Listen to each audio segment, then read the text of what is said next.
6. Ardamantua. El nombre del mago Biologis era Phaeton Laurentis. Cuando se produjo la primera ráfaga de ruido, él se disponía a entrar en el nido burbuja por detrás del avance de los cuerpos escudo. La explosión de sonido dañó de manera terminal dos de sus 6 sensibles y especializados audioservidores. Al igual que Masacre, se puso en contacto inmediatamente con la flota táctica. También envió un comunicado directo vía bots para el personal de su propia nave, la barcaza de exploración Priam, que estaba en la vanguardia de la flota de los puños imperiales. Diles que necesito que me envíen a la superficie al menos una docena más de audiodrones no tripulados, dijo a un servidor de comunicaciones.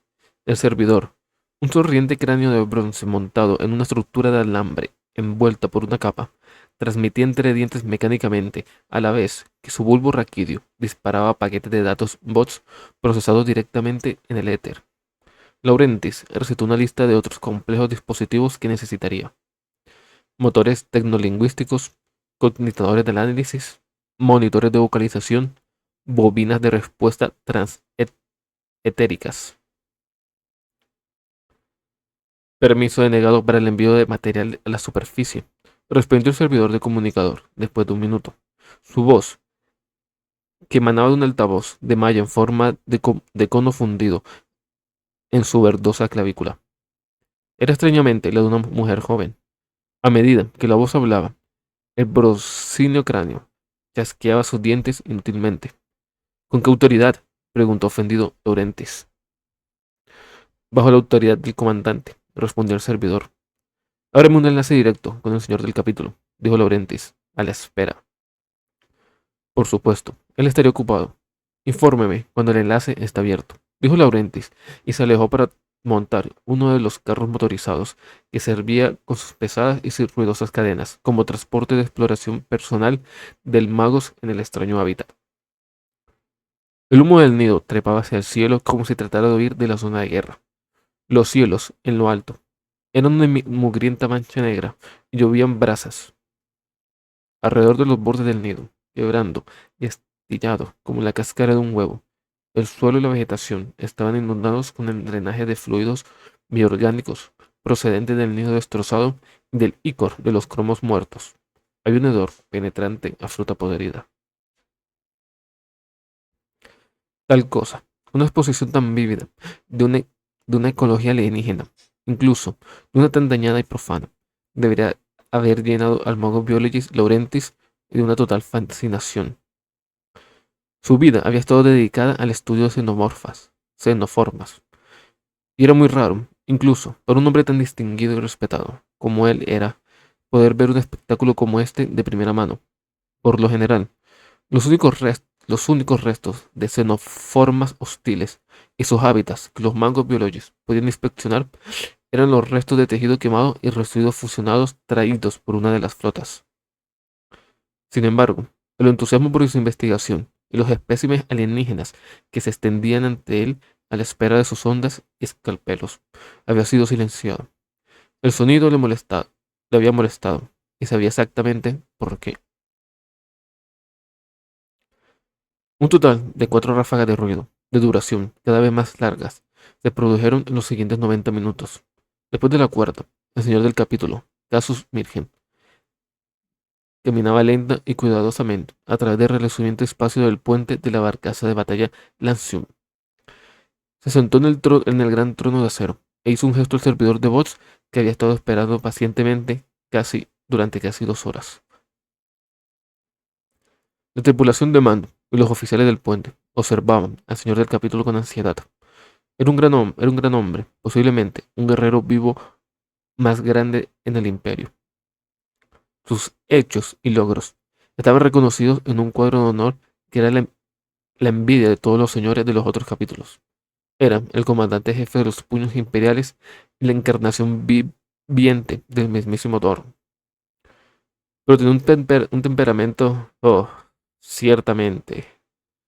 Desde la última fase del ataque, había, que había comenzado en la primera parte del día, Mirgen había estado de pie en la estrategia de la nave, observando hasta el último fragmento de datos a medida que llegaban a través de las fuerzas aéreas y terrestres. Tomando el control personal de cada matriz táctico, la defensa era la mayor habilidad de los puños imperiales, incluso en el ataque. La estrategia del capítulo era reflexiva y compleja. Nada se dejaba al azar. Nada era demasiado extenso o arriesgado. Mejor dejar la locura precipitada de asalto a alguien como los lobos de Fenris o las cicatrices blancas. Los puños imperiales eran los mejores técnicos militares del imperio. Incluso los planes de asalto más fluidos estaban hechos con la misma precisión reservada para la defensa infatigable. A menudo se repetía que una vez el león se había burlado de una de las precisas planificaciones de Dorn, remarcando que ningún plan sobrevivía al contacto con el enemigo, a lo que Rodón había replicado. Entonces, es que tú no estás haciendo los planes correctos. De hecho, la metodología de los puños imperiales. Esa metodología había salvado a Terra en su hora más oscura. La metodología expuesta por Rogal Dorn y heredada por Mirgen rara vez utilizaba la palabra plan. Mirgen se enorgullecía de los esquemas de ataque, en los que cuidadosamente y preconsideradas capas de variables podrían ser desechadas según las necesidades. Cada paso del combate, la más caótica y cambiante de las circunstancias de la galaxia, daba lugar a múltiples posibilidades. Algunos guerreros, especialmente los nobles ultramarines, reaccionaban de manera intuitiva a aquellas circunstancias que se pudieran presentar. Un puño imperial identificaba y se preparaba para todas ellas, y simplemente se descantaba por la parte del esquema que fuera más apropiada. La mayoría creía que la presencia de Mirgen en el Stratagem y su enfoque práctico para la misión de Ardamantua era típico de ese pensamiento de precisión obsesiva. En verdad, a Mirgen le gusta el desafío. La guerra no le había alcanzado lo suficientemente a menudo. Era una prueba, un juego, un ejercicio y un juicio. Él quería participar, involucrarse por completo. Quería ponerse a prueba. La guerra se desvanecía en el imperio de la humanidad. Los fines para los cuales los adeptos astartes habían sido diseñados estaban desapareciendo. Habían hecho su trabajo. Que la paz prevaleciera a través de 1 billón de mundos. Solo quedaban lejanas escaramuzas y guerras de poca importancia a lo largo del borde de la frontera. La mayoría de ellas eran las interminables campañas de represión contra los extensos pieles verdes. Los orcos nunca desaparecían. Amenazaban y acosaban los bordes del imperio como manada de perros salvajes, y de vez en cuando hacían un agujero en la metafórica valla y alzaban al metafórico ganado. 1 o 2 veces cada pocos siglos, un nuevo y potente señor de la guerra bestial surgía.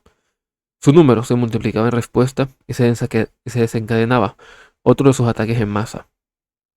Virgen sabía por los informes de inteligencia que los pieles verdes disfrutaban en la actualidad de uno de estos resurgentes periódicos y que desde hacía décadas algunas de las guerras en la frontera habían sido especialmente intensas. Pero, aún así, era exactamente eso, guerras fronterizas. Estaban muy lejos, demasiado lejos, para poder actuar como una manifestación efectiva del poder imperial para la población del núcleo terrano. Y los orcos no habían sido una amenaza seria y palpable desde que fueron detenidos en Ulanor por el mismísimo y amado emperador. Ardamanta era diferente. No era una frontera, estaba cerca. Era una verdadera amenaza a Senos sin llegar a ser crítica. También era una oportunidad para probar en vivo las capacidades de su capítulo y su propia mente, así como demostrar el valor perdurable de los adeptus astartes. Oportunidades a una escala como la de Ardamanto eran muy raras. El temperamento de Mir era famoso. Se manifestaba más a menudo de lo normal, cuando los que le rodeaban no podían mantener el ritmo de sus procesos de pensamiento táctico. Incluso era conocida por su rabia contra los conectadores y los motores de datos. Su enojo se mostraba cuando el resto del universo no podía mantener el ritmo de su brillantez. El primer capitán, Algerín, había comentado en privado que Mirgen se había convertido en el señor de capítulo por su ira. Sí, su genio táctico era sorprendente, pero era igualado por docenas de los puños de primer rango. Lo que Mirgen tenía era un genio táctico templado por la pasión y la impresibilidad de la corazonada. Algunos creían que había más en él de Sigismund que de Thor. Cuando Mirgen se retiró a su trono durante el lanzamiento del asalto. Toda la tripulación del puente esperaba que estuviera emergeria. Las ráfagas de ruido le habían confundido y había una sensación tensa de que representaba algo que no se había tenido en cuenta previamente. Conéctame, dijo el señor de capítulo al servidor de bots. El servidor extendió su micrófono de voz y abrió su boca. Un haz de luz se proyectó de ella y formó una imagen hololítica en la cubierta de los pies del señor del capítulo. Una parpadeante pictoimagen del mago de Biologis apareció, cortada y rota por las interferencias y el flujo de datos. Laurentis estaba de perfil. Parecía estar montado en algún tipo de vehículo abierto con unas condiciones de luz muy pobres. Magos, dijo Mirgen. Señor. El magus crujió hacia atrás en dirección a los altavoces. Se volvió para mirar a su unidad, volviendo su cara completamente hacia la imagen. ¿Mandaste una señal? Hace más de 2 horas, señor. Necesito transportar equipo a la superficie desde mi nave, y el permiso ha sido denegado. Hay un asalto en curso, Magus. No estaba en condiciones de permitir el acceso a la superficie desde la órbita a cualquier transporte no militar. ¿Está ahora en condiciones de autorizar mi solicitud? Preguntó el Magus. Si me permites explicarme, necesito los elementos para poder. No necesitas explicarte, Magus, dijo Mirgen. ¿No? ¿Te refieres a esas ráfagas de ruido? ¿No es así? Inquirió el señor de capítulo. Tu solicitud de comunicación se realizó muy poco después de la primera. No te habías cruzado en mi camino antes, Magos. Fue torpe de mi parte no darme cuenta de que solo pedirías un desembarco a la superficie en medio de una acción como esta si no fuera algo urgente y justificado. Agradezco el culpido, señor. Está en lo cierto. Dime lo que sabes, dijo Mirgen. Creo que el sonido tiene origen orgánico. ¿Orgánico? Preguntó el señor del capítulo. ¿A esta escala? Magos, fue una detección lo global. Orgánico, a pesar de que puede haber sido sintetizado y potenciado, respondió Laurentis. No puedo explicar por qué siento que puede ser el caso. Espero que confíe en mi experiencia y juicio. Ambas cosas me dicen que es orgánico. ¿Un arma biológica? ¿Algo que los cromos poseen y que nosotros no hemos predicho? La holoimagen de Laurentis sacudió su cabeza. Creo que es una comunicación, señor, dijo. Solo tenemos que averiguar lo que está diciendo. De ahí, mi solicitud de equipamiento adicional. Su transporte ya está en marcha bajo mi orden, dijo Mirgen. Gracias, señor. ¿Está sugiriendo que los cromos están tratando de comunicarse con nosotros? Desde que la humanidad les encontró por primera vez, no han encontrado ninguna propensión a la comunicación consciente. Este ataque puede haberlos forzado a un nivel en el que sienten que es necesario comunicarse, señor, respondió Laurentes. Tal vez han roto su largo silencio porque están desesperados en formar la paz o la rendición. No puedo responder eso todavía, pero creo que está claro que algo está tratando de comunicarse. Permanezcan en este enlace, magos, dijo Girte. Quiero saber más acerca de este tema, y quiero ser informado tan pronto como. Se interrumpió cuando la pictoimagen de Laurentiis se agitó. El magos parecía estar inquieto. Hubo destellos de luz y una cantidad de ruido de fondo e interferencias. La imagen comenzó a parpadear y oscurecerse. Entonces se apagó por completo. Vuelva a conectar, rugió Mirgen. Vuelva a conectar ese enlace. Transmisión interrumpida en el origen, señor, informó el servidor. Creo que el equipo del Magos está sufriendo un ataque, dijo el tercer capitán, Aquilios, esperando órdenes de su amo.